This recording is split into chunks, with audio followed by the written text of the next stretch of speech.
vraie voix Sud Radio, 17h-20h, Frédéric Brindel, Cécile de Minibus. C'est lundi, on est ravis de vous retrouver et cette fois-ci c'est Frédéric Brindel qui est avec nous. Ça va Frédéric? Ah ben, quel bonheur de vous retrouver, mais quel bonheur.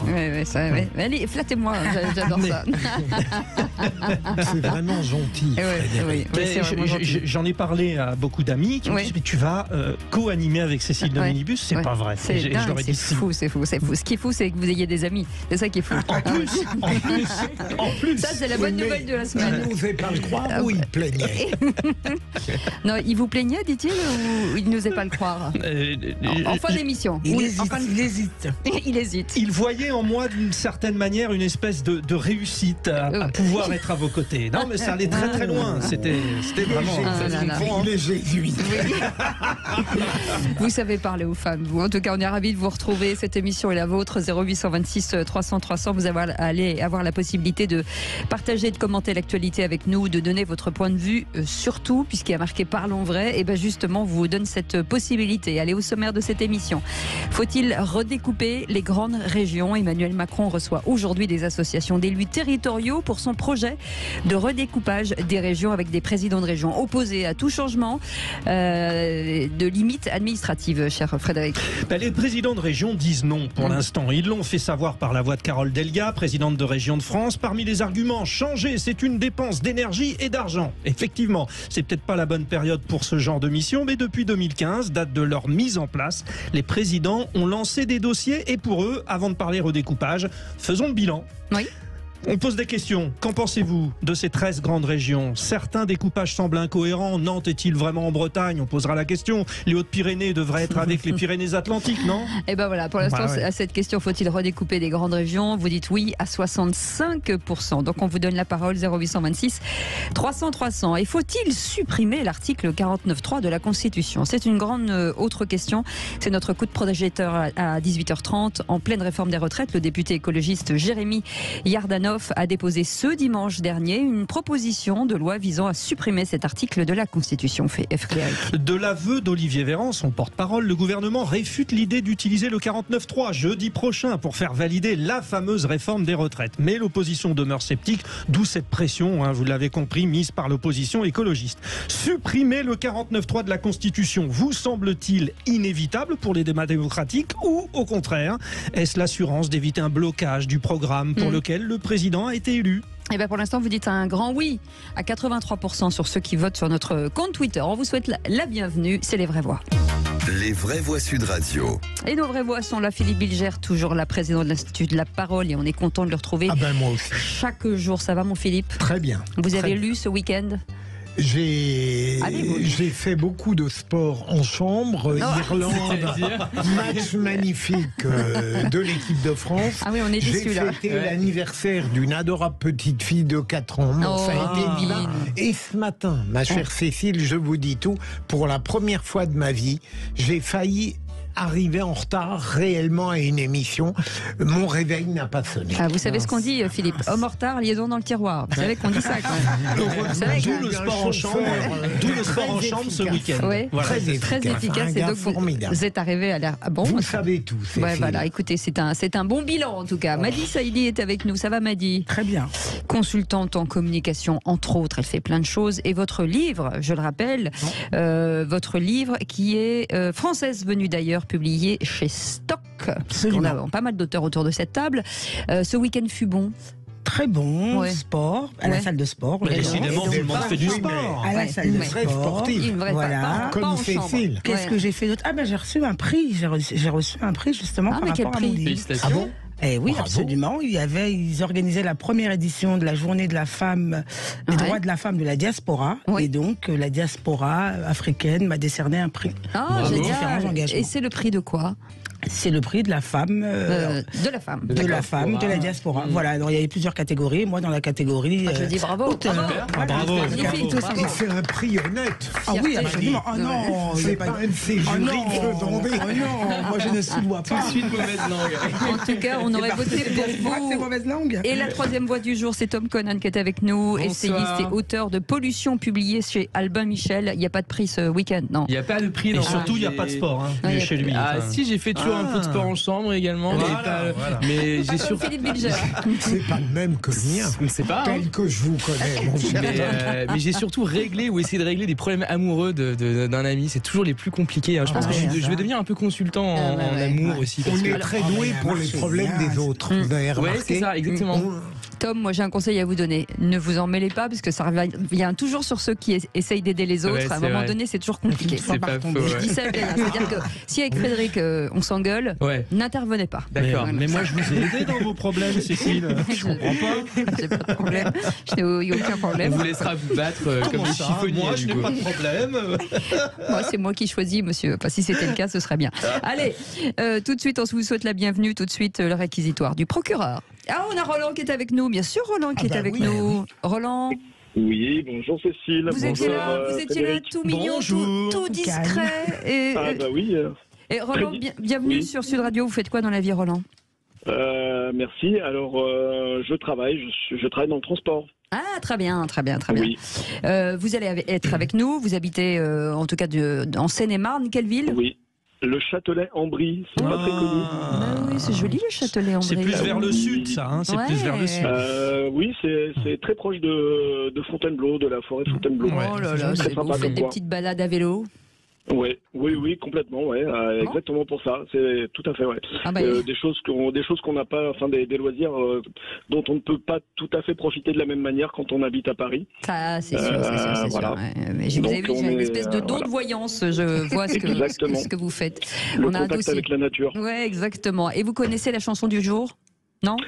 Pas du tout. Et Paris, tu pues. Et je me suis dit, tiens, avec les poubelles partout, c'est une chanson de circonstance. C'est vrai, c'est Mais c'est une veine un peu plus élitiste par rapport à celle de Philippe David.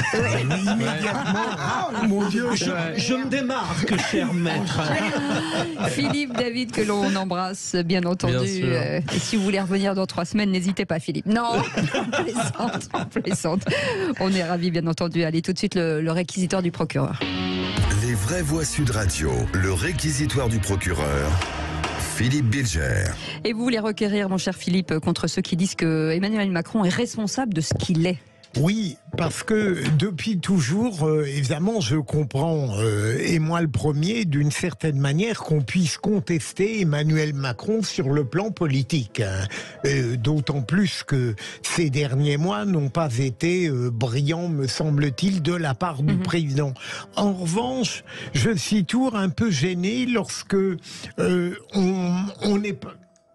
Pour expliquer l'hostilité qui grandit de la part d'une majorité de Français à l'encontre d'Emmanuel Macron, elle sort clairement du champ politique et au fond elle est liée à une hostilité radicale à l'encontre de la personnalité. Et je comprends bien pourquoi Emmanuel Macron, à cause de ce qu'il est, il n'y peut rien. Il donne un sentiment d'assurance, d'arrogance, de supériorité, même quand il cherche à faire modeste et humble. Et je trouve un petit peu injuste qu'en permanence, on le dénonce sur le plan du caractère, alors que précisément, il ne peut rien faire d'autre qu'être lui-même. Même nous, ma chère Cécile, acceptons l'idée que nous avons quelques défauts, moi le premier, et si on me demandait d'en changer, je serais bien incapable de le faire. Et donc je comprends les critiques à l'encontre d'Emmanuel Macron, le politique. Je suis plus réservé quand on lui reproche ce qu'il est. Ah bah justement, c'est Tom ? Oui, en fait, je suis d'accord avec ce que tu dis, mais après, je pense aussi quand même que la politique est éminemment le poste de président de la République. Enfin, la fonction de président, c'est un poste de communication aussi éminemment, surtout aujourd'hui, en tout cas à l'ère des réseaux sociaux, à l'ère de Twitter, d'Internet en général. Et donc, à un moment donné, le style que l'on véhicule dans ses prises de parole, dans sa communication, alors soit directement, soit par l'intermédiaire de ses ministres, ou des événements qui sont organisés, et je trouve qu'en fait, ça fait vraiment partie de la politique en elle-même. Aujourd'hui, en réalité, un homme politique, c'est un communicant. C'est pas que un communicant, bien sûr. C'est aussi, ça peut être un technocrate, ça peut être un artiste, un écrivain, ce qu'on veut. Bruno Le Maire, il écrit de la poésie ou je ne sais quoi, pourquoi pas. Mais c'est fondamentalement des communicants. Donc en réalité, le problème, il est dans l'œuf. Il est dans le style, c'est-à-dire dans la personne aussi. Ce qu'a dit Philippe Bilger, c'est qu'il a le look du jeune cadre dynamique à qui tout réussit. Est-ce que, Madi, aux États-Unis, il y aurait cette même perception? On n'a pas la même notion de la réussite. Mais en fait, je crois que Emmanuel Macron, c'est pas tant ce côté cadre dynamique qui agace les gens. Et moi, en premier, je pense que c'est sa manière de faire. Quand, par exemple, Emmanuel Macron va en Afrique et qu'il se pose en donneur de leçons, on a l'impression qu'il respecte pas les gens chez eux. Là, c'est pas tant la question du cadre dynamique, parce que ça, aux États-Unis, on adore. Et moi, la première. Mais je crois que c'est le rapport qu'il a aux Français. Mais est-ce qu'on peut s'améliorer ? Oui, absolument. Ouais. Est-ce qu'on a l'impression que ça ne s'améliore pas peut-être ? Mais il me semble, dans ce que dit Tom et Madi, c'est précisément moi ce que j'appellerais la contestation politique. Ce que je veux dire par mon réquisitoire, c'est que j'ai senti parfois la volonté, presque de manière pathétique, d'Emmanuel Macron de montrer qu'il est proche du peuple, et plus il cherchait à le montrer, plus en réalité il s'en distancie. Ah oui, c'est pas faire. Parce qu'il ne peut pas. Il ne peut pas. Mais Chirac a changé son image. Au début, Chirac était très droit, distant. Après, c'était le copain du peuple. Oui, mais il est naturellement empathique. Mais c'est sa nature. Oui, et là où je te rejoins, c'est que moi, je regardais des documentaires il n'y a pas très longtemps sur les anciens présidents de la République. Et Valéry Giscard d'Estaing, on a souvent effectivement fait le parallèle avec Macron. C'est absolument frappant, même s'il y a un changement d'époque. On est quand même effectivement dans quelqu'un qui était aussi un peu corseté. Et effectivement, c'était plus fort que lui, et malgré les belles opérations de communication qu'il avait fait à l'époque, les personnes qui étaient effectivement, notamment qui s'occupaient des poubelles, c'est un sujet d'ailleurs important aujourd'hui, qu'il avait reçu, il me semble, à l'Élysée, ou qu'il était allé voir, ça n'avait pas du tout enlevé cette image-là qui lui est collée à la peau. Est-ce qu'on peut devenir empathique quand on ne l'est pas naturellement? C'est compliqué, c'est un sentiment qui est difficile à fabriquer. Merci en tout cas, vous restez avec nous dans quelques instants. Félix Mathieu sera avec nous pour les 3 mots dans l'actu, puis on reviendra sur ce grand débat du jour sur Emmanuel Macron qui reçoit ce lundi des associations d'élus pour sonder sur un projet de réforme institutionnelle. On en parle dans un instant, et bien sûr vos appels 0826 300 300 si vous voulez participer à ce débat. On vous souhaite la bienvenue avec Frédéric Brindel. On est ensemble jusqu'à 20h. Je suis persuadé il y a des régions qui vont pas bien. Ça c'est sûr. Ça c'est sûr. Bienvenue, merci d'être avec nous Philippe Bilger, avec nous Madi Saïdi et Tom Conan. 0826 300 300. Vous voulez bien entendu participer au débat. Avec ce débat dans quelques instants, Frédéric, faut-il redécouper les grandes régions? C'est la question du jour. Oui, certaines énervent. Vous vous rendez compte, il y a certaines régions qui ont 2 départements, la Corse, et d'autres qui en ont 13, l'Occitanie. Où est l'équilibre? Oui, on en parlera bien entendu avec un spécialiste qui a été secrétaire d'État à la réforme des territoriales. Je cite André Villani. C'est absolument, vous faites bien de le faire. Allez, tout de suite, 3 mots dans l'actu. Les vraies voix Sud Radio. Et c'est avec Félix Mathieu. Bonsoir Félix. Bonsoir tout le monde. Et les 3 mots sont confiance, poubelle et empoisonnement. La confiance affichée du gouvernement, les ministres défilent pour le dire. Ils espèrent bien faire passer la réforme des retraites sans 49.3.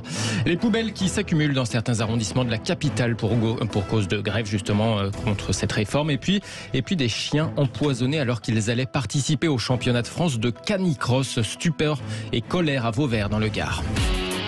Les vraies voix Sud Radio. Le Sénat s'est fait depuis ce week-end place dès mercredi à la commission mixte paritaire. Des députés et des sénateurs devront se mettre d'accord sur une version finale de la réforme des retraites. Le gouvernement affiche sa confiance, en tout cas à l'image de Roland Lescure ce matin sur Sud Radio. Le ministre de l'Industrie espère bien une adoption du texte sans même passer par l'article 49.3. Moi, je m'attends effectivement que le Sénat, jeudi matin, et l'Assemblée, jeudi après-midi, votent ce texte et qu'on en ait fini avec la réforme des retraites qu'il faudra ensuite mettre en œuvre. Sans les Républicains, ça ne passe pas, et avec un certain nombre de Républicains qui, je pense, adhèrent à cette réforme et adhèrent aux amendements qui ont été adoptés, je pense que ça va passer. En tout cas, on va tout faire pour. Oui. Cette réforme, nous souhaitons l'adopter sans 49.3, avec une majorité absolue à l'Assemblée et au Sénat, et on va tout faire pour. Il nous reste 3 jours pour négocier, faire avancer le texte encore par rapport aux avancées déjà engrangées au Sénat. Et moi, je suis confiant là-dessus. Je pense qu'on va y arriver, mais ça va demander un peu de travail. On en a pour 3-4 jours. Roland Lescure, le ministre de l'Industrie, au micro de Patrick Roger dans le petit déjeuner politique de Sud Radio. Discours similaire pour ses collègues du gouvernement, en tout cas Bruno Le Maire sur France Info, Gabriel Attal sur France Inter, Olivier Véran sur LCI. Tous affichent ce mélange de confiance et quand même au passage un petit coup de pression sur les députés LR. Ce serait lunaire d'avoir un parti qui vote un texte au Sénat et qui ne le votent pas à l'Assemblée nationale. J'ai du mal à imaginer que des députés LR décident de mêler leur voix à celle de ceux qui ont défendu à l'occasion de l'examen de ce texte l'augmentation des impôts pour les Français de classe moyenne. On n'est pas dans une situation où ce que nous demandons aux Français, c'est-à-dire travailler progressivement un peu plus longtemps, sans augmenter les impôts, sans augmenter la dette, sans baisser les pensions de retraités, ne ferait pas partie du programme politique du principal groupe d'opposition au Sénat et à l'Assemblée nationale. Le volontarisme affiché du gouvernement face à celui des syndicats qui entendent bien maintenir la pression. Pas de barricade à Paris, certes, mais ça commence à y ressembler. Des tas de poubelles qui sentent fort, très fort, trop fort pour Camille, commerçante dans le 20e arrondissement de la capitale. Vous voyez que c'est propre là ? Franchement, les poubelles sont pleines, les sacs, les cartons. Il y a même la bouffe. Franchement, maintenant les gens ils viennent et je trouve que devant la boutique, non, même les touristes ne passent plus. On travaille beaucoup avec les touristes. Nous, on n'a presque plus de touristes. Je suis désolée, c'est qu'en grève, on comprend tout à fait, mais il y a des rats, il y a des souris. Je veux dire sincèrement, il y a des gens qui sont à la retraite qui travaillent encore. Il faut qu'on mette un peu du sien quand même. Mais les maires ne font rien non plus. Madame Desgalgon, il faut qu'elle bouge. Voilà, Camille, une commerçante au micro Sud Radio de Mathilde Julien. Et va vous faire forcément réagir sur ça, Philippe Bilger. Je trouve, alors c'est de bonne guerre, les ministres jouent l'optimisme précisément de manière un peu ostentatoire, comme le disait sur un autre sujet Frédéric, parce qu'ils sont inquiets. Ouais. Ça n'est pas gagné du tout à l'Assemblée nationale. Et d'autre part, je suis toujours un peu agacé par les leçons que le pouvoir en place, un président ou ses ministres, donnent à l'opposition comme si eux-mêmes n'avaient jamais changé d'avis de manière assez scandaleuse. Je pense au nucléaire, par exemple. C'est pas Madi Saïdi qui va vous contredire. J'ai la sensation surtout que cette réforme, elle est quand même tellement difficile à passer. Quand bien même elle passerait, je suis certain que demain, lorsqu'il y aura les prochaines élections présidentielles et législatives dans la foulée, le retrait de ce texte sera demandé, y compris peut-être même par des partis qui sont pas forcément des partis de gauche. Donc moi je pense qu'il y a un vrai problème aujourd'hui, c'est-à-dire qu'il y a eu un passage en force, en tout cas un sentiment de passage en force tel que ça va pas passer dans l'esprit des Français. Ça sera considéré comme une réforme qu'il faudra retirer. Oui, c'est ça. Et m'a dit. Absolument. De toute manière, avec le gouvernement, on n'en est pas à leur première incohérence. Donc moi, ça me fait rire quand j'entends le gouvernement dire ils doivent être cohérents. Ils ont quand même eu une candidate. Donc, j'ai entendu Valérie Pécresse qui défendait la retraite à 65 ans. Elle a le droit d'avoir changé d'avis. Et d'ailleurs, à l'Assemblée nationale, elle ne le siège pas. Donc, vouloir faire du chantage en disant « soyez cohérents, les copains de LR, votez pour nous », je ne suis pas sûr que ça passe. Bon, les vraies voix sur Sud Radio. Nous avons un troisième mot, empoisonnement. Nous revenons avec Félix Mathieu. Stupeur dans le Gard lors d'une compétition avec des chiens. Oui, championnat de France de canicross à Vauvert dans le Gard. Ça consiste à courir ou à faire du vélo avec son chien. Eh bien, 3 d'entre eux sont morts. L'un était encore soigné pour tenter de le sauver. Des boules de viande empoisonnées ont été laissées sur place sur les lieux de la compétition. Forcément, oui, stupeur, colère d'Émilie Nelson, vice-présidente du club Canicross 30 et directrice technique fédérale adjointe de la Fédération des sports et loisirs canins. À 6h30, on a entendu crier sur le parking certaines personnes en disant que des chiens étaient empoisonnés. Donc l'équipe vétérinaire était sur place, elle est immédiatement montée voir les chiens pour les prendre en charge. En fait, les 3 chiens se sont empoisonnés à quelques secondes d'intervalle. Donc il était impossible d'éviter le drame pour ces 3 chiens parce qu'on n'a pas pu réagir entre-temps. Malheureusement, ils sont tous les 3 décédés quelques minutes plus tard dans la voiture pour aller vers la clinique Veto de notre vétérinaire du club. Et Émilie Nelson qui n'a aucune idée du mobile à l'heure qu'il est. Elle est la vice-présidente du club Canicross 30 et aussi directrice technique fédérale adjointe de la Fédération des sports et loisirs canins. Une enquête en tout cas a été ouverte. La mairie de Vauvert annonce aussi porter plainte et avoir pris un arrêté municipal pour interdire l'accès des lieux le temps de l'enquête justement. Ah oui, c'est terrible en tout cas. C'est bête et révoltant. Et un quatrième qui est entre... Oui, puis surtout, moi, je pense qu'avec le temps, les gens sont tellement sensibilisés à la question de la souffrance animale de plus en plus et c'est fort heureux. Ce genre de choses pourra demain vraiment être passible de sanctions extrêmement lourdes à mon avis. C'est peut-être sans doute déjà le cas, je ne connais pas le détail, mais ça devrait Alors, je sans ne sais doute augmenter. pas ce que va déterminer l'enquête, mais en tout cas ils avaient du mal à penser que ça puisse être l'un des compétiteurs, des concurrents, et que visiblement ça pourrait être certaines personnes du domaine qui empêcheraient ce type d'activité sur leur terrain. Je ne sais pas. Ça paraît en tout cas, c'est terrible. Des compétiteurs, quitte à faire dans l'odieux, il aurait pu tous les liquider. Ça c'est sûr, ils auraient pu... Et on parlait tout à l'heure parleur d'empathie, je pense que les chiens sont bien souvent très très loin devant nous en termes d'empathie. Oui, ça vous c'est trouvez, sûr. Fred, Oui. vous me regardez. Oui. Alors j'aboie. C'est un concours de circonstances. Philippe, on va l'emmener à la SPA. Voilà, Viens avec moi, je sais la pas SPA. si on me prendrait.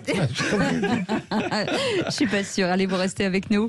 Dans quelques instants, faut-il redécouper les grandes régions? Déjà, ça avait fait grincer des dents en 2014 sous François Hollande. Eh ben, rebelote. Voilà, les associations d'élus pour sonder son projet de réforme institutionnelle. Frédéric, on va en parler dans quelques instants avec notre invité. Vous mettez Nantes en Bretagne ou pas alors? Alors, moi, je veux pas de problème avec la direction. Je sais. Moi, j'aime beaucoup Patrick Roger. Donc, voilà, je le laisse avec son domaine. Moi, je pense qu'il faut laisser la Bretagne une région elle-même. Voilà, c'est la Bretagne. Voilà, il faut ajouter une région à celle que nous avons. Bon, vous réagissez, hein, toutes les régions sont concernées, venez tous. 0826 300 300, le sénateur de l'Isère, André Valigny sera avec nous. C'était l'ancien secrétaire d'État à la réforme justement territoriale en 2014. Et peut-être qu'il aura changé d'avis. Hein, on en parlera dans quelques instants. 0826 300 300, à tout de suite. Les vraies voix Sud Radio, 17h-20h, Frédéric Brindel, Cécile de Minibus. Bienvenue dans les vraies voix du lundi. Philippe Bilger est avec nous. Ça va, Philippe? Ah, toujours bien, ma chère Cécile. Tant mieux. Madi Saïdi, conseillère en communication d'influence et auteur de Française venue d'ailleurs, publié chez Stock, ça va? Très bien. Ah bah oui, elle vient d'avoir un prix. De fraîche date. Bah oui, et Tom Conan est avec nous, essayiste et auteur de Pollution, publié chez Albin Michel. Allez, et tout de bientôt suite. un prix. Et bientôt un prix. Bah, le voire concours, même évidemment. plusieurs. Peut-être les 2 prochains concours éventuellement. Ouais. Oula. Et vous n'avez pas demandé, Cécile m'a dit, elle a dû recevoir un prix, donc je pense qu'on sera conviés à une fabuleuse réception. Oui. Exactement, avec des petits fours, c'est tout ce qui nous intéresse. Je prends date. Tout de suite, le grand débat du jour. Les vraies voix Sud Radio, le grand débat du jour. Le découpage des régions tel qu'il a été fait, avec la création de très grandes régions. 13 grandes régions. Ce redécoupage a été une catastrophe. On a créé des régions trop grandes. Il n'y a qu'à faire moins de régions. Il y a un problème 5 comme les numéros de téléphone. Non. On a découpé pour faire des grandes régions, avec l'idée que big is beautiful. L'INSEE a fait une évaluation des grandes régions sur l'aspect du développement économique et là a démontré la plus-value des grandes régions pour la structuration des filières industrielles. Il faut gérer autrement, en donnant des assouplissements possibles pour rapprocher le citoyen des centres de décision. Quand vous voulez créer une filière économique, vous devez la créer de bout en bout. Et sur 4 départements, je suis désolée, ce n'est pas pertinent. Bienvenue dans les vraies voix. Faut-il redécouper les grandes régions? Emmanuel Macron reçoit ce lundi des associations d'élus pour les sonder sur son projet de réforme institutionnelle. Il est question de redécoupage de ces régions, Frédéric. La Nouvelle-Aquitaine et Auvergne-Rhône-Alpes. 12 départements chacune pour ces 2 régions qui ont une identité pas toujours commune à l'intérieur avec ces départements. Ces régions sont-elles cohérentes? Nous posons la question sur Sud Radio. Emmanuel Macron lance une consultation à la portée affective considérable. Le président veut revenir à un schéma plus simple, à taille humaine. Les présidents de région s'opposent à toute idée de redécoupage. La présidente de Région de France, Carole Delga, explique que la dynamique économique s'est beaucoup plus renforcée dans les grandes régions depuis la réforme qui date de 2015. Il faut dire que la place de ces super présidents de région est quand même très valorisante. On ne les imagine pas les brader. Redécouper les grandes régions, est-ce incontournable pour vous, les auditeurs de Sud Radio, ou au contraire, ça ne sert à rien dans l'immédiat? Et ils nous disent oui, à 63%. Et pour en parler, notre invité est avec nous, André Valigny, sénateur de l'Isère et ancien secrétaire d'État à la réforme territoriale. Bonsoir, bienvenue. Bonsoir. Bienvenue, merci d'être avec nous. Juste avant de revenir avec vous, monsieur le sénateur, un tout petit mot de Philippe Bilger et de nos éditorialistes. Monsieur le ministre, je pense à l'André Valigny qui connaît très bien ce qui s'est fait. Mon cher André, est-il vrai que la structuration de ces régions a été faite dans les derniers temps de manière relativement improvisée, de sorte que je pense qu'aujourd'hui, on perdrait de l'argent et surtout ce serait totalement inopportun de les réadapter, de les réajuster, même si je conçois que telle ou telle trouve qu'elle n'est pas affiliée à celle qui conviendrait. Bonsoir mon cher Philippe. Alors la réponse à la première question est oui, ça a été fait à la fin. Le page a été arbitré au dernier moment, si j'ose dire, mais cela avait été préparé par de nombreuses réunions, de nombreuses réflexions, et la réunion d'arbitrage finale s'est tenue à l'Élysée sous la présidence du président de la République, François Hollande, avec Manuel Valls, moi-même et quelques autres participants. Mais tout ça n'a pas été improvisé. On a décidé au dernier moment, effectivement, le choix final, mais ce choix avait été préparé de longue date. Deuxième question, la taille des régions est un plus aujourd'hui. La grande taille des régions est un plus, et ce sont les présidents eux-mêmes qui le disent, de droite comme de gauche. Alain Rousset, président socialiste de la Nouvelle-Aquitaine, Carole Delga, présidente socialiste de l'Occitanie, comme Xavier Bertrand, président LR des Hauts-de-France, et enfin Laurent Wauquiez, qui est mon président de région, si j'ose dire, en Rhône-Alpes-Auvergne. Tous les quatre, à la tête de ces grandes régions, disent que c'est un plus, que ça a permis de faire des économies, je dis bien des économies, ils le disent tous les quatre, et qu'en plus ça donne une force considérable sur le plan économique. C'était notre objectif. On peut peut-être juste rappeler qu'avant, il y avait 27 régions avec fameuse Picardie, Limousin, tout ça. Vous êtes passé dans un premier temps à 14, puis vous avez tranché et vous êtes passé à 13. Non, 27 régions avec les régions d'outre-mer. Il y en avait 22 en métropole, on est passé à 13.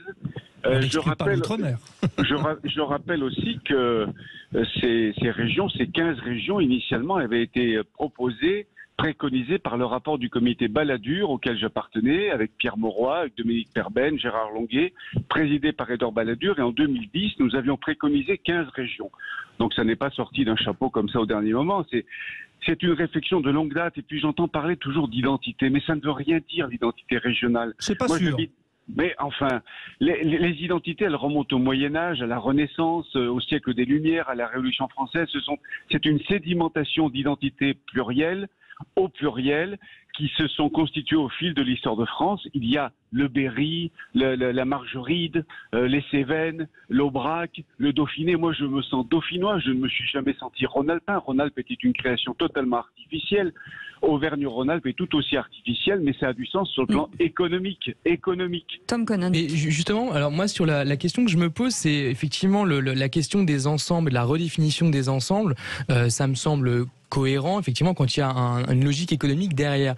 Et moi, ce qui me frappe, je suis pas du tout un spécialiste de ce sujet, mais c'est que finalement la tendance du monde, c'est un peu une régionalisation du monde. Les pays deviennent un petit peu des régions à l'échelle du monde. D'ailleurs, la France devient une forme de région, de grande région, et c'est pas du tout péjoratif dans ma bouche, à l'échelle du monde, mais comme d'autres pays également, une région de l'Europe, voilà.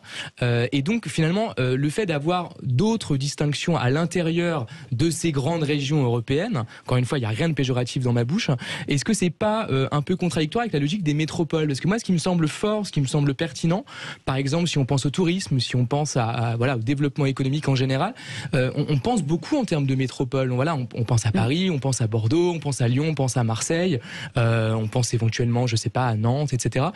Et c'est un peu comme ça, finalement, que peut-être les chefs d'entreprise, peut-être les acteurs économiques, les investissements de l'étranger sont aussi peut-être orientés ou programmés. Donc, est-ce que vraiment la question de la région est si importante? Est-ce que c'est vraiment l'élément moteur?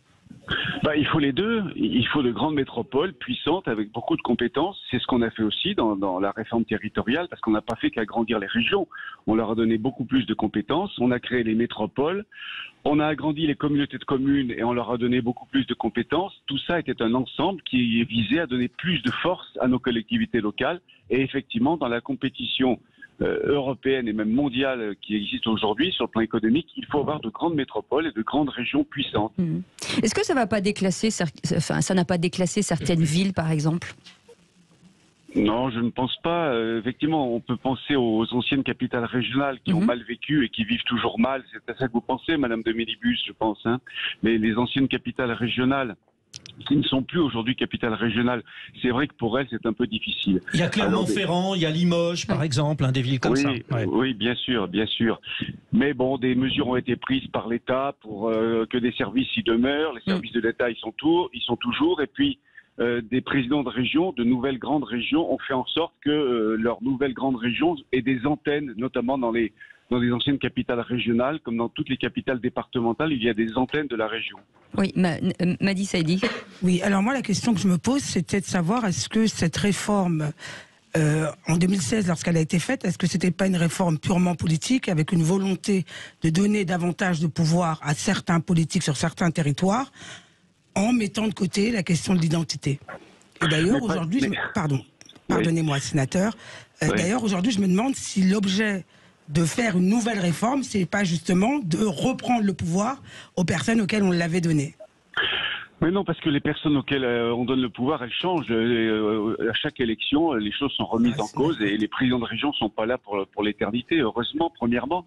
Deuxièmement, j'ai rappelé tout à l'heure que l'idée de grande région venait de loin. J'ai parlé du comité Balladur en 2010 et même avant, on parlait déjà de faire des régions plus grandes. Enfin, franchement, avoir 2 Normandies, Basse-Normandie et Haute-Normandie, vous pensez que c'était raisonnable? Non, ça c'était ridicule. En revanche, une Normandie, c'est bien. Ouais. Voilà, très bien. Une petite région comme le Limousin avec la Creuse, la Corrèze et la Haute-Vienne, vous pensez que c'était jouable, que c'était viable? Non, mais en revanche, la coquiner avec l'Auvergne, c'était crédible parce que ça faisait une belle petite région du centre. Mais vous avez raison, monsieur, on y a pensé. On a pensé faire une région massive centrale entre l'Auvergne et le Limousin.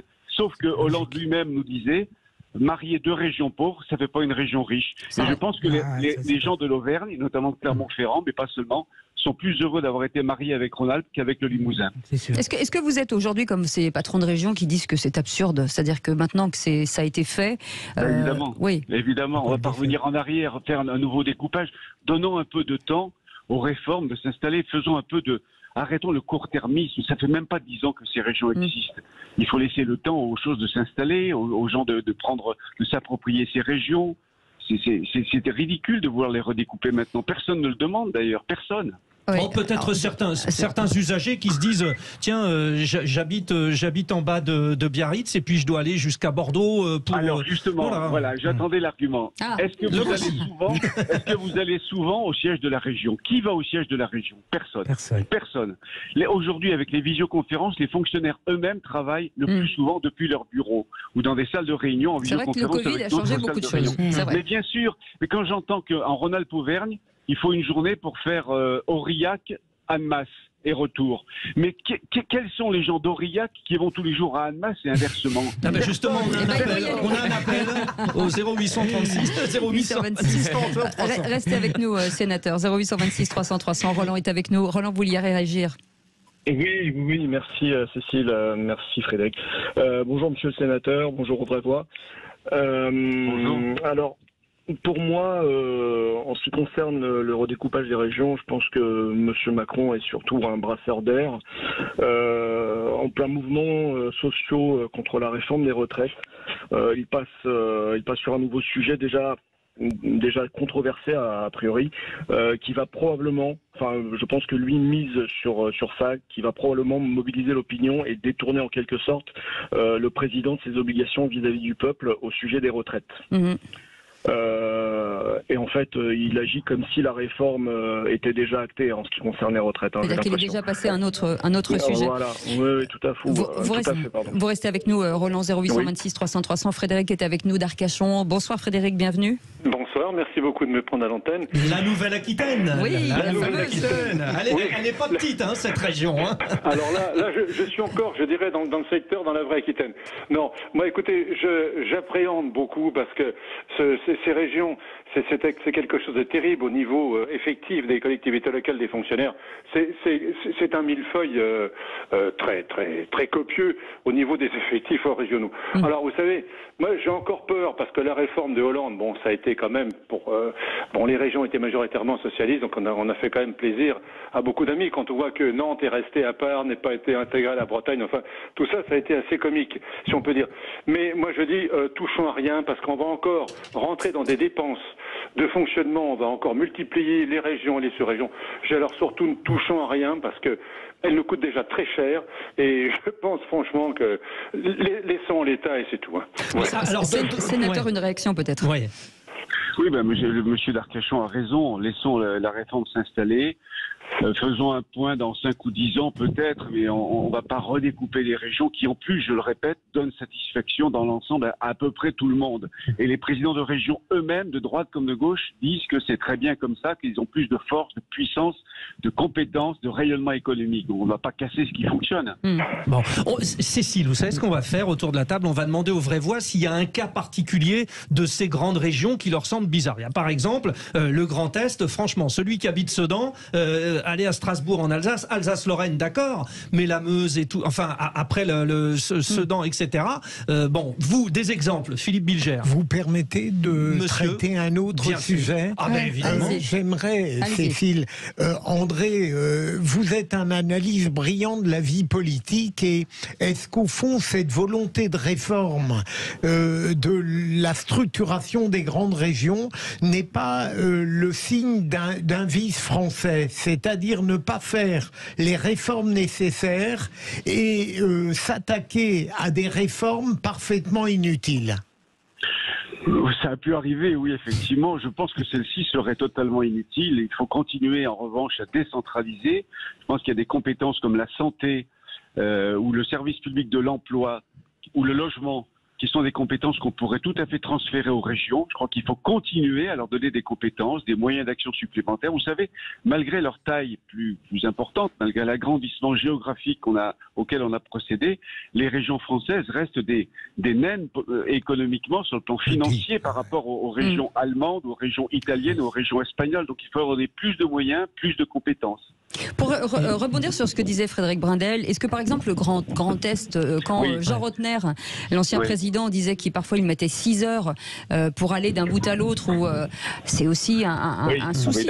Dans la mouture à 14, vous aviez l'Alsace-Lorraine, puis après vous avez changé. Non, alors d'abord l'Alsace-Lorraine, à part le cliché historique qui remonte au début du XXe siècle, c'est pas si évident que ça. Moi, j'ai beaucoup travaillé sur ces sujets, bien sûr, et il y avait une vraie logique à faire Champagne-Ardenne avec la Lorraine, beaucoup plus que Alsace-Lorraine. D'ailleurs, quand on dit Alsace-Lorraine, c'est Alsace-Moselle. C'était ça le problème qui se posait jusqu'à la guerre de 14. Donc Alsace-Lorraine, ça n'avait pas beaucoup de sens. En revanche, Lorraine et Champagne-Ardenne, ça pouvait avoir du sens, mais c'était 2 régions pauvres. Ce qu'on a voulu faire, c'est arrimer la Lorraine et Champagne-Ardenne à l'Alsace, qui est une région très riche, avec Strasbourg, qui est une grande métropole.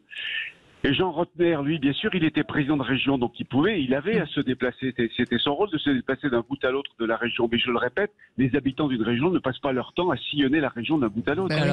Moi, ce qui me frappe aussi, c'est que finalement, depuis plusieurs années, j'ai pas mal sillonné les régions de France dans différents cadres et en échangeant avec des gens sur des sujets. Jamais ce sujet n'est apparu comme problématique. Ça montre bien, effectivement, je pense qu'en effet, les gens sont beaucoup plus préoccupés par la question de l'efficacité dans les dépenses publiques, dans la gestion et dans le millefeuille administratif qui est quand même qui reste quand même toujours un problème dans ce pays, semble-t-il. Mais effectivement, à aucun moment l'élément identitaire, culturel n'est apparu comme vraiment totalement hostile à ce qui a été fait. Et ça me semble quand même être la leçon première à retenir. Merci en tout cas, sénateur André Valigny, d'avoir été avec nous, sénateur de l'Isère et ancien secrétaire d'État à la réforme territoriale. Merci. Donc, en tout cas. Personne ne s'est mouillé sur Nantes en Bretagne. Merci. J'ai essayé. Personne. Vous alors, je pensais qu'on me donnerait la parole et je voulais parler de la Normandie et de Nantes. Et Nantes alors? Absolument. En Bretagne ou pas en Bretagne? Oui, en Bretagne. Moi, ça me surprend que ça soit pas en Bretagne. C'est ce que me disent tous les Nantais. Et les Nantais. Nantes en Bretagne? Oui, alors on peut parler de l'équilibre économique parce que Nantes sert à la région Pays de Loire, du coup, ça aurait été l'argument. Voilà. Mais j'entends que l'argument du sénateur, c'était de dire qu'il fallait un équilibre économique. Oui, alors, on prime l'équilibre économique ou affectif? Économique. En tout cas, dans un instant, Roland va pouvoir choisir contre qui il veut jouer et ce sera le quiz de l'actu. À tout de suite. Bienvenue sur Sud Radio, ce moment tant attendu que vous attendez tous. On sait que la France est à l'arrêt, c'est comme si on allait marquer le dernier but de la Coupe du Monde. Tout le monde s'arrête. Voilà, la France entière tremble. Tout de suite, le quiz de l'actu. Les vraies voix Sud Radio, le quiz de l'actu. Et c'est notre ami Roland qui est avec nous pour ce quiz de l'actu. Et Roland, vous allez devoir choisir votre adversaire. Attention, soyez bon. Il faut qu'il prenne le plus faible, non? Si j'étais vu, lui, je prendrais le plus faible, ça c'est sûr. Mais qui est le plus faible? Roland, alors vous avez Madi, vous avez Tom et vous avez Philippe Bilger qui s'est reculé d'1 mètre de son micro. Voilà. Clairement le plus faible. Très clairement. Alors que Tom est plutôt en position d'attaque. C'est ça. Voilà. Très agressif ce soir. Madi décontracté, tranquille. Voilà, elle est zen. Alors, eh bien, Roland. écoutez, je pense que je vais me tourner vers l'expérience, la sagesse et l'expérience. Non pas que les deux autres invités en manquent, je pense, mais ce sera effectivement Philippe Bilger. Oui. Donc vous jouez contre Philippe Bilger. On n'est pas ensemble, mon cher Roland. Vous jouez contre. Vous allez me priver de votre compétence. Ouais. Roland, le lundi, ça va à peu près. Oui. C'est pour ça. Roland, une larme vient de glisser le long de la joue de Philippe Bilger. Voilà. Très ému de ce choix, mais en tout cas, voilà. Alors, on commence tout de suite par une question Kikadi. Alors qu'Olivier Véran assure ne pas vouloir du 49.3, Kikadi, il serait stupide d'écarter définitivement un recours au 49.3. Voilà. Personne n'a dégainé. Non, mais... Emmanuel Macron. Non. C'est pas évidemment pas Elisabeth Borne, c'est pas stupide. Vous pouvez jouer, hein, vous. Non, c'est pas grave. Non plus. Allez, on c'est un ministre. C'est un ministre, absolument. Dupond-Moretti? Non, il parle qu'avec les mains. Lui. Ah oui. Damien Abad? Non. Il n'est plus là. En tout cas, il a été très énervé à un moment donné, ce ministre. Il était très énervé. Il a dit oui. Dussopt. Olivier Dussopt. Olivier Dussopt, J'ai effectivement. scrupule avec Roland à accepter. Donc c'est Philippe Bilger qui répond, mais qui du coup met un point contre Roland. Il gagne 2 points, Philippe Bilger. Il gagne avec Roland. Question internationale. Quel chef d'État a lancé vendredi dernier sa campagne présidentielle et législative? Un chef d'État étranger. Ouais. Tour de table. Et aussi Roland, vous pouvez jouer. Allez. Oui. C'était Un chef vendredi. d'État étranger. Les élections auront lieu le 14 mai. À sa succession. À sa succession. À sa succession. Joe Biden. Non, pas du tout. C'est pas Biya? Non. Non, c'est pas Paul Biya. C'est pas. C'est en. C'est quelqu'un Autant de... me dire c'est, parce que vous me dites c'est pas, c'est pas. Si je vous dis le boucher, ça peut peut-être vous aider. Le boucher. Oh là. Alors. On vous a pas choisi le chef d'État du Népal ni du Bhoutan, il n'est pas connu. Il est turc. Il est turc. Erdogan. Philippe Bilger, Erdogan. Ça fait 4 points pour Philippe Bilger. Il est bon. Bah oui, je vous aide. Allez. C'est une machine, hein, Philippe Bilger. C'est une machine. On l'appelle comme ça d'ailleurs. Une machine avec ralenti. avec un starter, avec un diesel. Question Kikadi. En évoquant la position d'Elisabeth Borne face au 49.3, Kikadi, c'est la roulette russe ou la grosse Bertha? Ah mince, j'ai entendu. Je suis désolée, mais lancez-vous, que ce soit Roland, Madi ou Philippe Bilger, vous devez savoir. Hein. Ah mais oui. On parlait de Nantes, par exemple. Ça, c'est un indice. Ouais. C'est la roulette russe ou la grosse Bertha? C'est un homme. C'est héros. Non. C'est pas quelqu'un côté opposé à vous, par exemple. Non, c'est pas Nantes. Je dis une connerie en fait. C'est pas ça. C'est. Non, c'est. Nantes. Non. LR. C'est un sénateur. LR. Et... Républicain. Un sénateur LR. Un sénateur LR, Philippe. J'arrive pas. Non. Il se serait même présenté. Oui. C'est lui qui Je suis d'une lenteur. mais il était candidat, mais je voyais la tronche. Je suis d'une lenteur. C'est Bruno Retailleau. Allez, question anniversaire, mon cher Frédéric. Ah oui, vous voulez que je passe à celle d'après? Bah oui, parce qu'il nous reste 25 secondes. Que va célébrer aujourd'hui Jorge Mario Bergoglio, le pape François? Pontificat, les 10 ans. Il est trop bon. C'est un peu comme sur un terrain de foot, il y a Mbappé et les autres, là il y a Bilger et les autres. Dernière question. Attention, dernière question. Question faillite. Quelle grande banque vient de faire faillite? Ah oui, Silicon Valley Bank. Ah, enfin! Silicon Valley Bank. Tom Conan, bonne réponse de Tom Conan. Et ce n'est donc pas la banque de Philippe Bilger qui a fait faillite, évidemment, puisqu'elle se porte bien. bien. Vous l'avez compris. Roland. Oui. Non, mais là. Soyons clairs, c'est une tôle. Non, mais c'est une tôle. Voilà, c'est une tôle. Ah non, mais là c'est catastrophique. Hein, non, mais aucune excuse. Non, mais vous avez quand même préciser que la différence, c'est que Philippe Bilger a reçu les questions avant l'émission. Pas du tout, absolument pas. Absolument pas. Mais surtout, il a été aidé. Il a été très aidé. Allez, on y va, Roland. Mais on lève tout maintenant. Vous restez avec nous jusqu'à 19h, bien entendu. Vous êtes notre coup de cœur. Voilà, vous êtes un peu notre coup de cœur du jour. Et on va parler coup de cœur justement avec Frédéric Brandel dans quelques instants pour une certaine jeunesse qui prend la parole. Allez, à tout de suite. Oui. Les vraies voix Sud Radio, 17h-20h, Frédéric Brandel, Cécile de Minibus.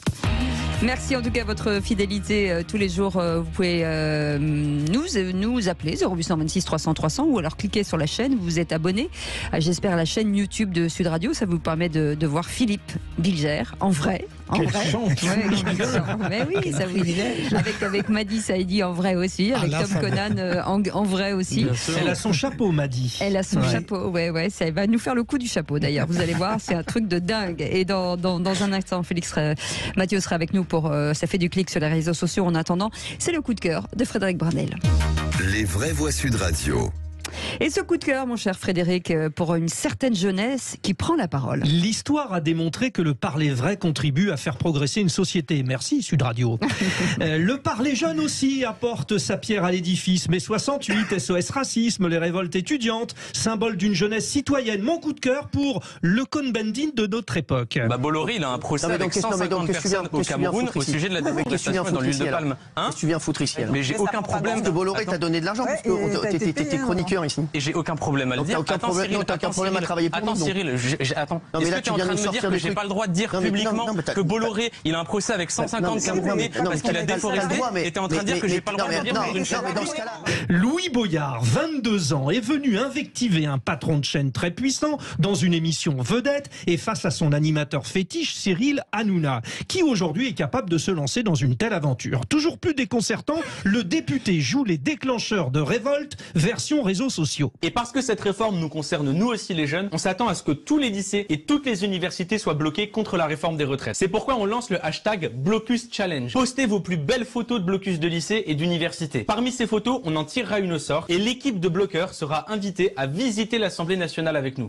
Incroyable, en voilà un qui inspire les quelque chose, donc impertinent, incohérent, imbuvable, indécent. Boyard ressemble un peu à celui de certains de mes étudiants en master de journalisme, mais pas du tout à celui de mon fils étudiant en droit, fan de Philippe Bilger. Voilà. Boyard a un côté... Ça commence bien. Boyard a un côté balavoine. Aura-t-il toutefois cette Assemblée nationale? C'est le vœu des électeurs. Nos artistes engagés des années 80 auraient certainement répondu la même chose au ministre de l'Intérieur s'ils avaient eu accès au pouvoir législatif. Je n'ai pas de leçon à recevoir d'un ministre qui instrumentalise la police à des fins politiques. Je n'ai pas de leçon à recevoir d'un ministre qui dit que la police n'a jamais tué alors que c'est un fait que la police tue. Je n'ai pas de leçon à recevoir d'un ministre qui dit qu'il n'y a pas de contrôle abusif en raison de la couleur de peau. Je n'ai pas de leçon à recevoir d'un ministre qui dit qu'il n'y a jamais eu de débordement après des refus d'obtempérer. Je vous l'accorde, un discours pour nous insoutenable, mais j'ai la faiblesse de penser que je ne suis plus jeune finalement. La preuve, pour conclure, une blague de vieux. Il est fort, Boyard.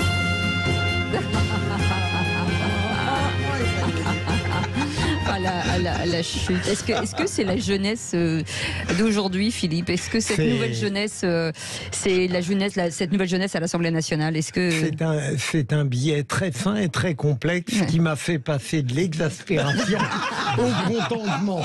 Je veux dire, non mais. Si il y a dans votre billet, mon cher Frédéric, quoi que ce soit qui ressemble à une adhésion au jeunisme, je suis totalement contre. Si vous rassurez-vous, j'en suis victime professionnellement, donc je n'y adhère pas. Si vous voulez dire par votre billet que même dans les pires des comportements, notamment de la part d'un jeune député qui a été choisi, non, il y a quelque chose à prendre, peut-être que j'irai jusqu'à vous. Très bien. Honnêtement, il a quand même du talent, ce garçon. Faut quand même pas lui enlever ça. Après, je partage pas forcément moi cette manière de faire, en fait, la manière d'invectiver comme ça. Moi, c'est pas forcément quelque chose auquel je suis sensible particulièrement. Après, sur le fond, il y a des choses qu'il dit qui sont quand même pas inexactes. Hein. Donc, en tout cas, quoi qu'il en soit, parce qu'en fait, c'est plus le style qu'on lui reproche éventuellement. Bah, c'est quand même pas mal qu'il y ait aussi différents styles, qu'il y ait une variété de styles au sein de l'Assemblée nationale. Et moi, ce qui me frappe souvent et ce qui est parfois un peu ennuyeux quand on regarde les débats parlementaires sur LCP, qui est une chaîne tout à fait intéressante par ailleurs, bah c'est justement une certaine uniformité du style à droite, à gauche, etc. Donc c'est parfois intéressant de gens qui ont des méthodes différentes, qui utilisent les réseaux sociaux. Bon, ça, à la rigueur, tout le monde l'utilise. Voilà, donc pourquoi pas. Je veux dire, heureusement que, voilà, encore une fois, il y a cette diversité, qu'on fait pas de la politique de la même manière qu'il y a 10 ans, qu'il y a 20 ans, qu'il y a 40 ans. Est-ce que c'est de la politique, en fait moi, sa manière d'être, moi je suis plutôt de l'école Bilger, donc forcément c'est pas. Jeune. Oui, Bilger. Mais voilà, mais c'est vrai que ça change des politiques qu'on a. Moi, j'en ai assez aussi de voir des politiques qui ont tous les mêmes éléments de langage, qui ont tous la même manière de s'exprimer, tous la même manière de faire dans la politique. Donc oui, ça change, ça dénote.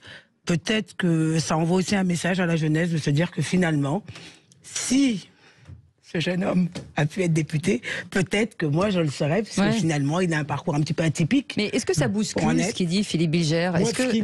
Vous avez raison, Cécile, j'anticipe ce que vous alliez dire, parce que ce qui me gêne, c'est qu'il bouscule en dénaturant radicalement la fonction pour laquelle il a été élu. Il pourrait être un député provocateur, mais ça ne me gênerait pas du tout.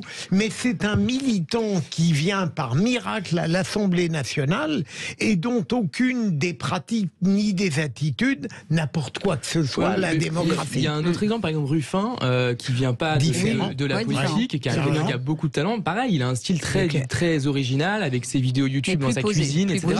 Plus posé, oui, en effet, il a aussi plus de bouteilles forcément, mais je veux dire, lui aussi a beaucoup renouvelé ce style. Absolument. Allez, tout de suite, ça fait du clic sur les réseaux sociaux.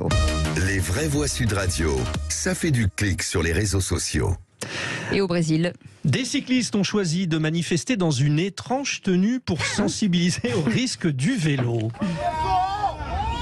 Ils ont répondu à l'appel de la Pedalada Pelada, ce qu'on pourrait traduire par pédale à poil. Voilà, certains avaient des casques tout de même, l'un une chaque pas, mais pour la plupart en bas, c'était donc la tenue d'Adam ou d'Ève. Plusieurs dizaines de cyclistes ont bravé la pluie comme ça à Sao Paulo, la plus grande mégalopole d'Amérique latine. Objectif, sensibiliser les automobilistes au fait que les cyclistes, eux, ils n'ont pas de carrosserie pour les protéger. En fait, il s'agit de la déclinaison brésilienne d'un mouvement mondial, le World Naked Bike, les cyclistes nus. Et il y a à dire au Brésil, puisque dans le pays, plus de 16 000 accidents par an entraînent des hospitalisations de cyclistes en état grave, soit 44 par jour en moyenne tout de même. Alors apparemment, les organisateurs n'étaient pas sectaires. Certains participants ont pu pédaler en sous-vêtements. Si ça vous intéresse, sachez qu'une nouvelle manifestation du mouvement Pedalada Pelada aura lieu à Rio de Janeiro. Ce sera samedi prochain. Vous y participerez, Félix Mathieu? Écoutez, si vous y allez, on verra. Je vais lancer ça en France si Cécile veut bien le faire. Oui, c'est ça, voilà. Avec Félix, moi je pense qu'il y aurait quelque chose à faire. Pourquoi pas devant les locaux de Sud Radio? Alors, attendez, laissez-moi réfléchir. Et je peux relancer juste un petit message. Sud Radio. On en parlera la semaine prochaine. Allez. Juste un petit message chez le cycliste qui parle. 1,50 m quand vous doublez un cycliste. Alors je salue l'ami qui dimanche m'a traité de tous les noms et m'a menacé. Je m'entraînais. Voilà. Donc quand on double, on fait respect. Vous étiez dans quelle tenue, Frédéric? En tenue de cycliste sur route. Voilà. Ça veut dire que vous allez tenter? Oui, il est tenté. Tout ce qui... On veut tous se mettre à poil secrètement. N'allons pas sur son terrain grave. Allez, tout de suite, dans un instant, le tour de table de l'actu des vraies voix. C'est des sujets qui les concernent, bien entendu, qu'ils ont envie de porter. Vous voulez réagir, 0826 300 300. On vous souhaite la bienvenue. On est ensemble jusqu'à 19h. À tout de suite.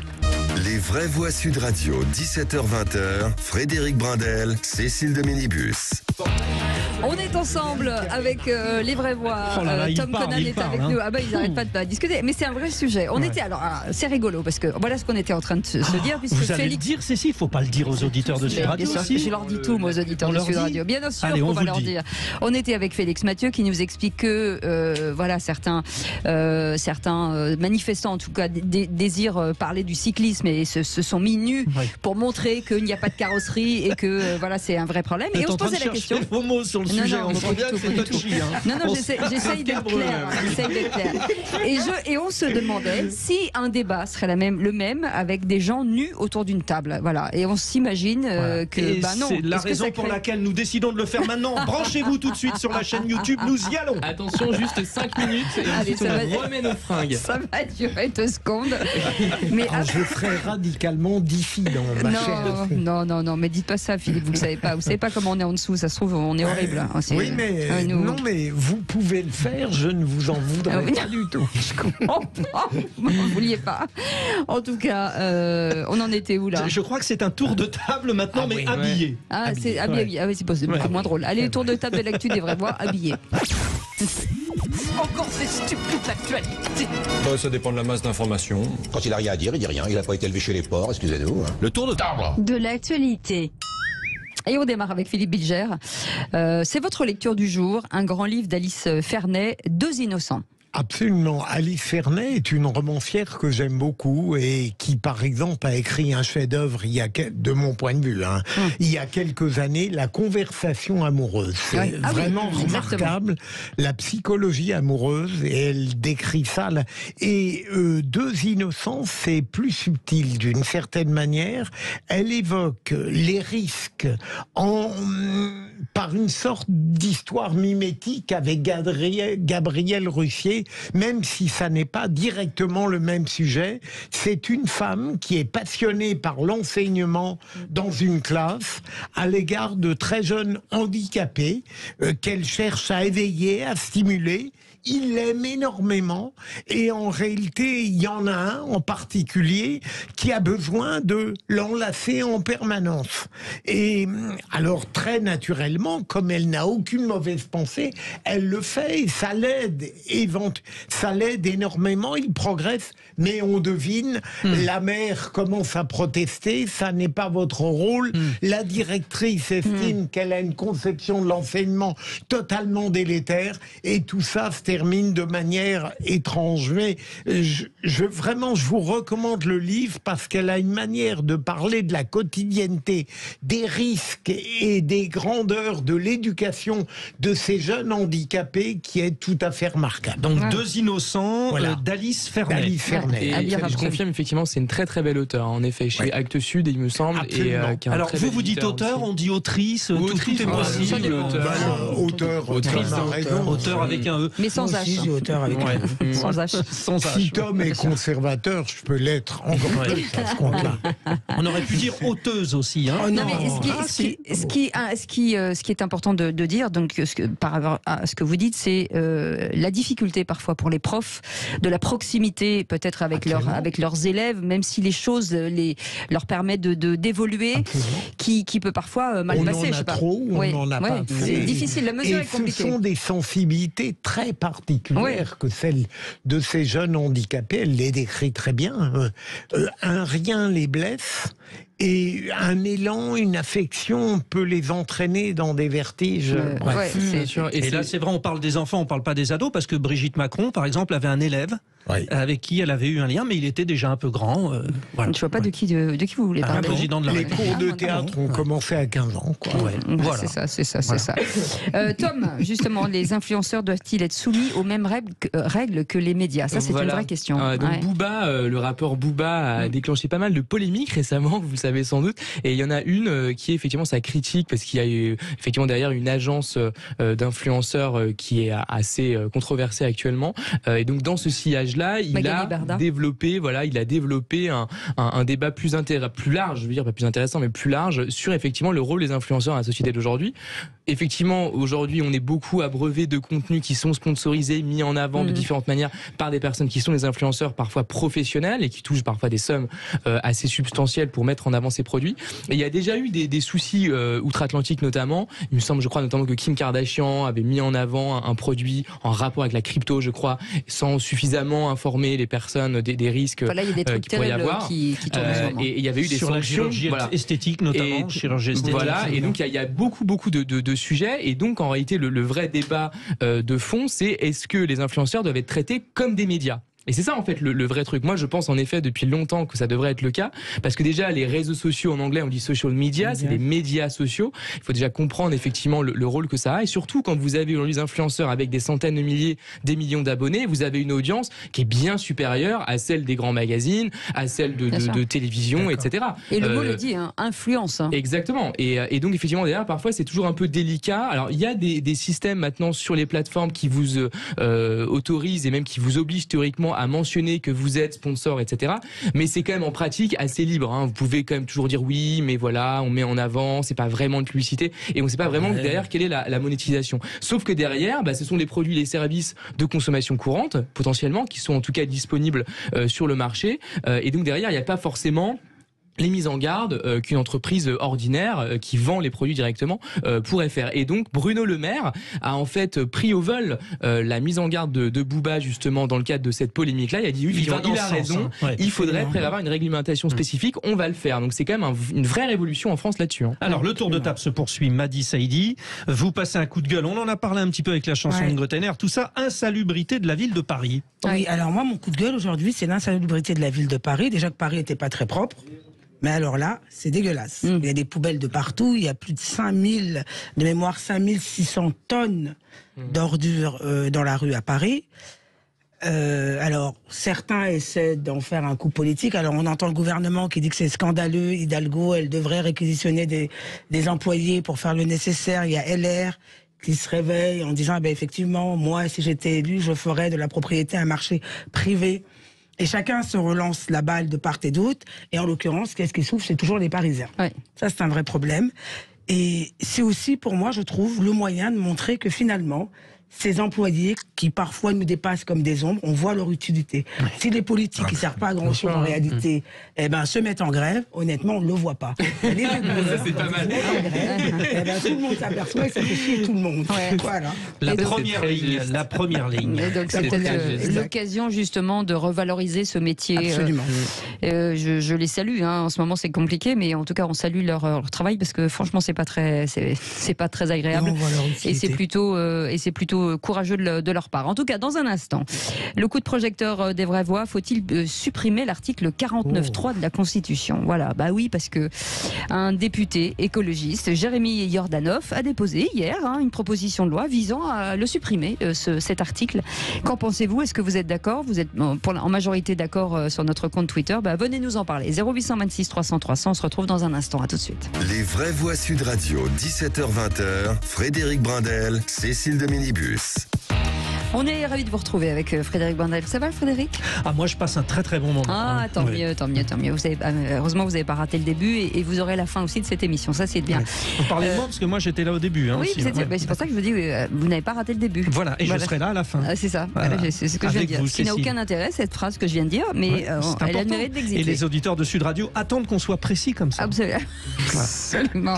Et la précision, c'est de dire que Tom Conan est là, que Madi Saïdi est là et que Philippe Bilger est avec nous, bien entendu. Philippe Bilger, c'est un grand homme. Non, absolument. Là, j'ai eu ma dose d'hyperbole aujourd'hui. Très bien. Et là, c'est pas hyperbole, ça, c'est hyper ras-le-bol. Donc on arrête, on se détend. Allez, tout de suite, le coup de projecteur des vraies voix. Les vraies voix Sud Radio, le coup de projecteur des vraies voix. Et en pleine réforme des retraites, le député écologiste Rémi Yordanov a déposé ce dimanche une proposition de loi visant à supprimer l'article 49.3 de la Constitution, signée par tous les élus Europe Écologie Les Verts de l'Assemblée nationale. La proposition de loi a pour but de protéger la crédibilité du système démocratique dans son ensemble, Frédéric. Le gouvernement d'Elisabeth Borne a déjà eu recours à 10 reprises au 49.3. Il pourrait être contraint de l'utiliser pour faire valider la réforme des retraites jeudi prochain. Pourtant, le mot d'ordre des ministres, c'est non, pas de 49.3 pour les retraites. Et le projet de loi des députés écologistes est un, je cite, effet d'annonce et de buzz, martèle-t-il. Qu'en pensez-vous, auditeurs de Sud Radio? Supprimer le 49.3 de la Constitution serait-il une étape vers plus de démocratie ou le 49.3 permet-il d'éviter le blocage systématique des réformes? En tout cas, l'auteur de cette proposition, Jérémy Yordanov, est avec nous. Bonsoir, merci d'être en direct sur Sud Radio. Bonsoir. Bonsoir. Merci de votre invitation. Député Europe Écologie Les Verts de l'Isère et auteur de la proposition justement sur cette suppression de l'article 49.3 alinéa 3 de la Constitution. Philippe Bilger, qu'en pensez-vous? C'est vrai que c'est... Vous me permettez, Cécile, pour gagner du temps, à la fois d'exprimer une opinion, mais surtout une question à Monsieur le député. Je vous en prie. Monsieur le député, je trouve que votre proposition de loi est tout à fait intéressante, mais est-ce qu'au fond, le danger, c'est qu'elle ne soit pas adaptée dès lors qu'on reste dans le système de la Ve République. À partir du moment où on ne changerait que le 49.3 en le supprimant, est-ce qu'il n'y aurait pas une sorte de risque d'inadéquation avec le régime dont on dispose aujourd'hui? Est-ce qu'il ne faudrait pas, d'une certaine manière, tout changer, peut-être aller vers la 6e République chère à Jean-Luc Mélenchon? Très bonne question. Évidemment, je souhaiterais un changement plus profond de la Constitution avec un rééquilibrage complet des pouvoirs. Aujourd'hui, on a une Constitution qui est déséquilibrée, qui donne beaucoup de pouvoir à l'exécutif et très peu au législatif. C'est un petit peu une exception en Europe et ailleurs dans le monde. Et je pense qu'aujourd'hui, ça n'est pas en phase avec la société du XXIe siècle. La société a changé depuis l'écriture de la Constitution en 1958 et je pense qu'il faut l'adapter, il y a urgence. Le 49.3, on peut l'enlever sans changer les grands équilibres de la Constitution. Il faudra le faire, mais le 49.3 est une mesure qui n'existe pas ailleurs, c'est une exception. Ça permet à l'exécutif de légiférer à la place du législateur. Et donc c'est en ça que c'est une anomalie qui n'a pas sa place, et d'ailleurs il y a beaucoup de gouvernements qui ne l'ont pas utilisé. Jérémy Yordanov, ça réagit autour de la table, les vraies voix, avec Madi Saïdi. Alors je ne sais pas si le 49.3 permet vraiment de légiférer à la place du législateur. Je pense que le 49.3 il intervient quand même dans une période où les députés n'arrivent pas à s'entendre, n'arrivent pas à trouver de solution. Est-ce que quelque part... alors je ne sais pas si ce serait bien de l'enlever ou pas, mais est-ce que quelque part, dans un pays comme le nôtre, est-ce qu'il ne faudrait pas garder en tout cas un moyen de trouver une solution quand le pays est bloqué? Là, on a le cas avec la réforme des retraites, il se peut que ça passe, il se peut que ça passe pas. Si l'Assemblée nationale ne vote pas ce qu'a voté le Sénat, qu'est-ce que vous préconisez? Est-ce que vous pensez qu'on continue éternellement à discuter, à s'écharper dans l'une des assemblées et dans l'autre? À un moment, je pense que c'est aussi une forme de responsabilité de dire, voilà, vous n'êtes pas capable, excusez-moi du terme, en tout cas, vous ne parvenez pas à trouver une solution entre vous. À un moment, l'exécutif arrive et il tranche. Alors, j'entends cette remarque complètement qui fait écho à beaucoup de discussions dans la société. Je veux rappeler quand même ce qui s'est passé au début du gouvernement Borne. La Constitution, à son article 49 alinéa 1, et c'est aussi à l'objet de ma proposition de loi, de changer cette disposition, le 49.1 demande au gouvernement d'engager sa responsabilité devant l'Assemblée nationale. C'est le gouvernement engage sa responsabilité devant l'Assemblée nationale. Elisabeth Borne ne l'a pas fait. En fait, le problème, il est là. C'est-à-dire qu'on a un président de la République qui a été élu par défaut. Alors, il a une légitimité, mais son programme n'est pas le programme d'une majorité de Français, puisque des gens comme moi ont appelé à voter pour lui pour battre Marine Le Pen. Donc, il y a une proposition d'ailleurs de vos collègues Europe Écologie Les Verts qui disent qu'il faut systématiquement, dans ce cas-là, que le Premier ministre remette en question son gouvernement, quitte à prendre une motion de censure. C'est ce que vous dites. Alors, moi je ne dis pas qu'il y a une motion de censure, je dis le gouvernement, quand il est composé par le président de la République, il vient devant l'Assemblée nationale et il demande un vote de confiance. En réalité, c'est déjà dans la Constitution, mais Elisabeth Borne s'en est affranchie. Donc moi je propose une réécriture pour que ce soit vraiment obligatoire. Et si le gouvernement avait une majorité à l'Assemblée nationale, il n'y aurait pas de problème, il pourrait dérouler son programme derrière. La difficulté, c'est qu'aujourd'hui, on a un gouvernement qui n'a pas cherché à avoir une majorité à l'Assemblée nationale. Donc évidemment, au bout d'un moment, il y a un problème, mais on ne peut pas dire que c'est la responsabilité des parlementaires. Nous, on a été élus par le peuple français pour représenter la nation. On n'est pas là pour regarder ce que le gouvernement veut faire et les bras croisés. C'est pas possible. Effectivement, tout le monde le sait que le régime parlementaire français, c'est un régime à tendance présidentialiste qui donne en fait plus de pouvoir à l'exécutif que dans le régime présidentiel américain, par exemple, contrairement aux apparences, où le Congrès américain a plus de pouvoir relativement parlant que le Parlement français. Ça, c'est le premier point. Le deuxième point, c'est qu'effectivement, il y a quand même un usage qui est parfois abusif du 49.3, et justement, il y a presque une espèce d'atteinte à la séparation des pouvoirs. Vous savez, il y a la question de checks and balances, comme on dit, l'équilibre des pouvoirs qui doit exister dans une société. Chez Montesquieu, dans l'esprit des lois, entre justement l'exécutif, le législatif et l'autorité judiciaire.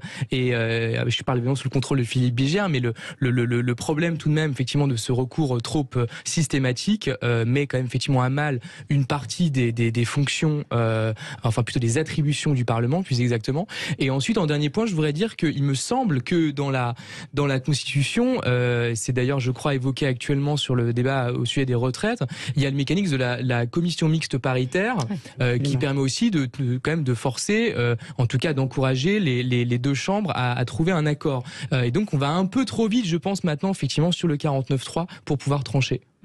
Jérémy Yordanov, il y avait eu un Premier ministre qui utilisait beaucoup le 49.3, Michel Rocard. De mémoire, son parcours, son action a plutôt été valorisée. Peut-être que s'il n'avait pas utilisé le 49.3, les réformes qui se sont avérées positives n'auraient pas été adoptées.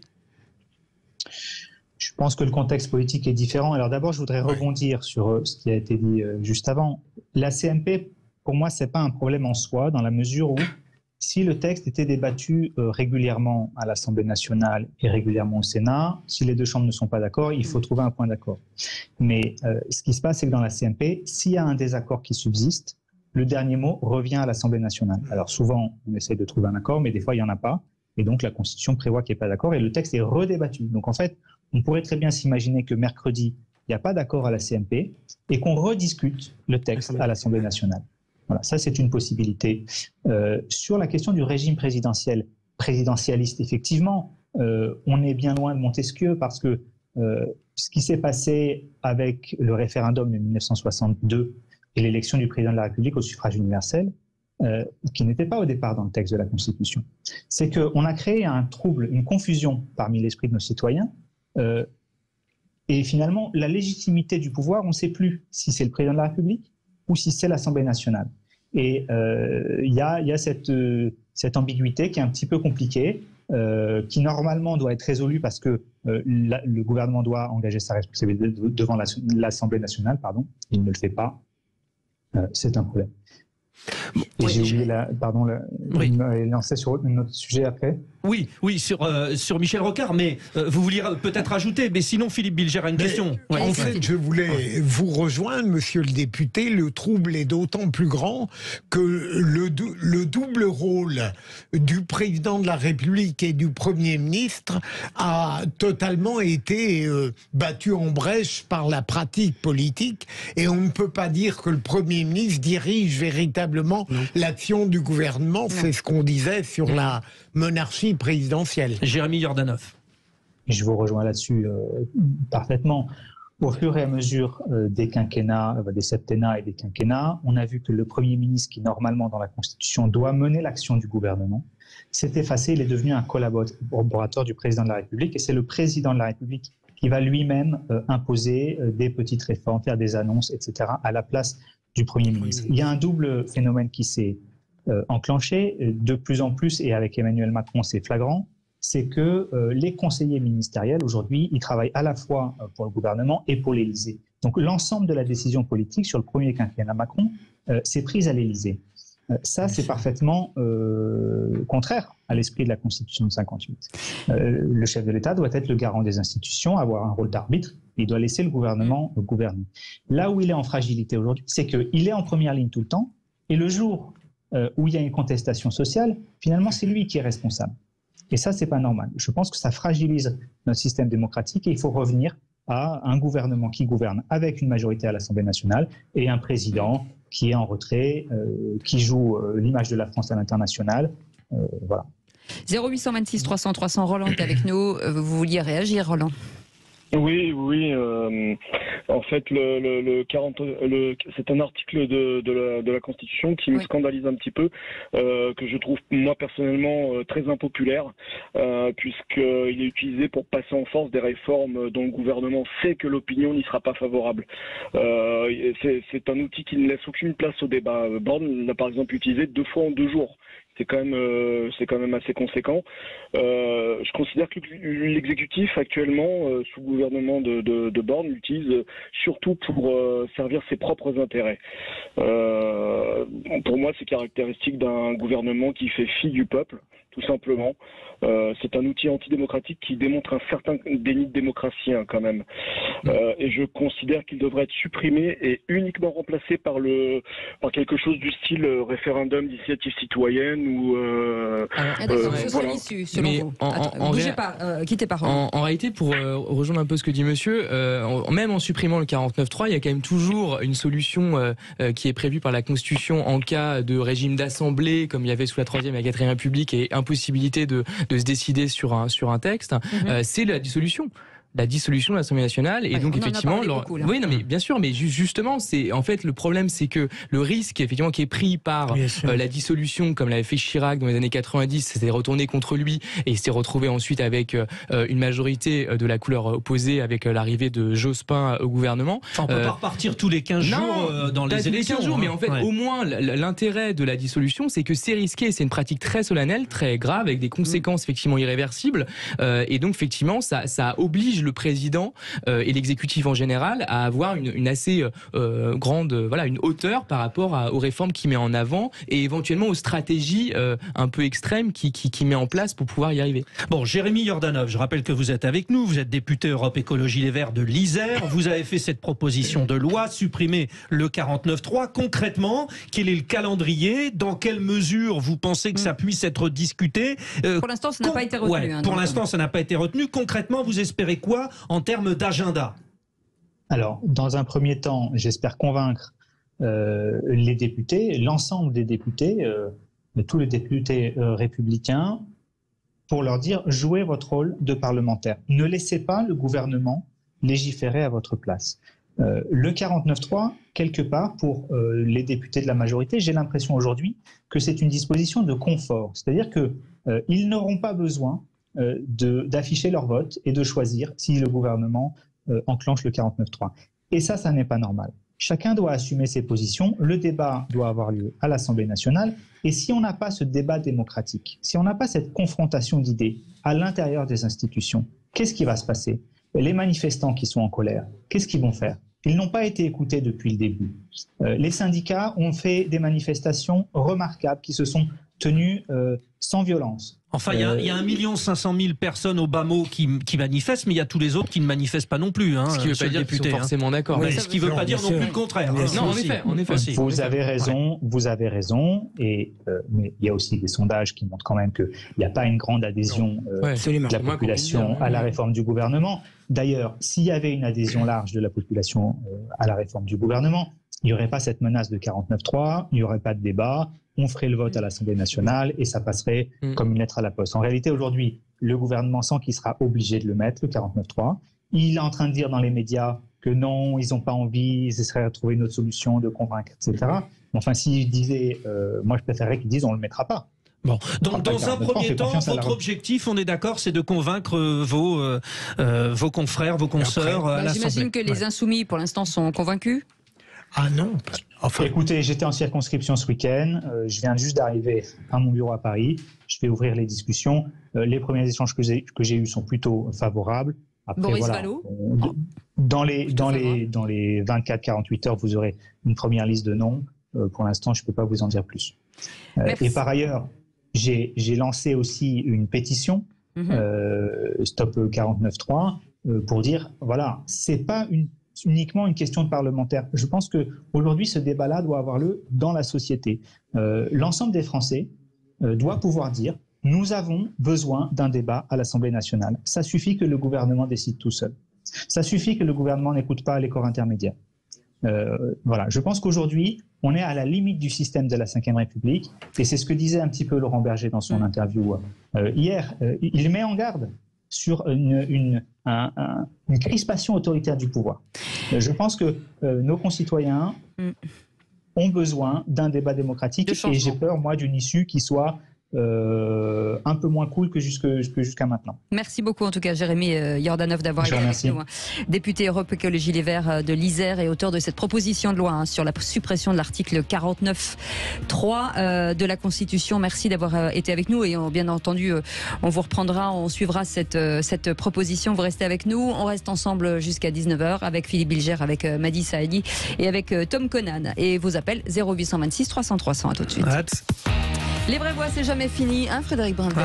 Ils sont là, les auditeurs de Sud Radio, 0826 300 300. Ils sont au téléphone, ils sont comme des oufs. Voilà, et avec. Ils sont insupportables. Vas-y, Cécile, ils sont comme des oufs. Vas-y, quoi. Comme des gueudins. Ils veulent parler à Philippe Bilger. Gilles est avec nous, il nous appelle de Charente. Bonsoir, Gilles. Oui, bonsoir. Bonsoir. Merci de prendre mon appel. Ça nous fait plaisir de vous accueillir en direct sur Sud Radio. Merci en tout cas de nous appeler. Vous vouliez revenir sur ce redécoupage des régions. Charente, vous êtes en Pays de Loire, hein, c'est ça, Charente. Hein. Ah non, la Charente, c'est la Nouvelle-Aquitaine. C'est ça qui est terrible. Allez-y, faites-nous plaisir, Gilles, je trouve ça stupide. Non, c'est pas une histoire de stupidité, mais il me semble qu'à l'époque, il y avait un projet global de réorganisation des régions et de l'administration en général, et qu'on avait parlé aussi de la disparition des départements. Et parce qu'aujourd'hui, on s'aperçoit que les départements, finalement, ne gèrent plus pratiquement que l'aide sociale, c'est-à-dire l'assistance sociale. Et cette assistance sociale, elle est d'ailleurs très mal faite, puisque elle dépend du département, c'est-à-dire qu'elle est très inégalitaire sur tout le territoire, suivant que le département met plus de budget sur l'aide sociale, d'autres départements moins. Donc il y a une inégalité territoriale au niveau de l'aide sociale.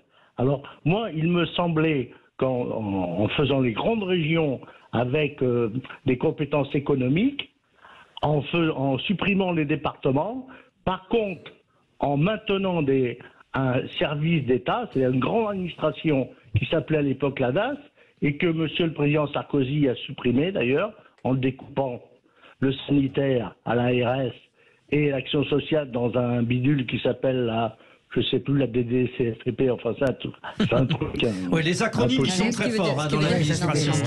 Mais bon, vous n'êtes pas contre les départements, on est d'accord, on garde le CES pour les Charentes, etc. Mais voilà. C'est sur les missions, Moi, je me demande aujourd'hui, on a empilé, la France, on a cette particularité d'empiler toujours les choses sans en supprimer et sans en faire le bilan des choses. Mais c'est vrai qu'on comprend plus du tout qui fait quoi en fait. Le problème, les grandes régions, à mon avis, c'était pour répondre à l'Europe. Vous savez, les Länder allemands, on a voulu le faire en France comme les Länder, c'est-à-dire que l'Europe ne négocie plus maintenant avec l'État, elle négocie des contrats de plan avec directement les grandes régions.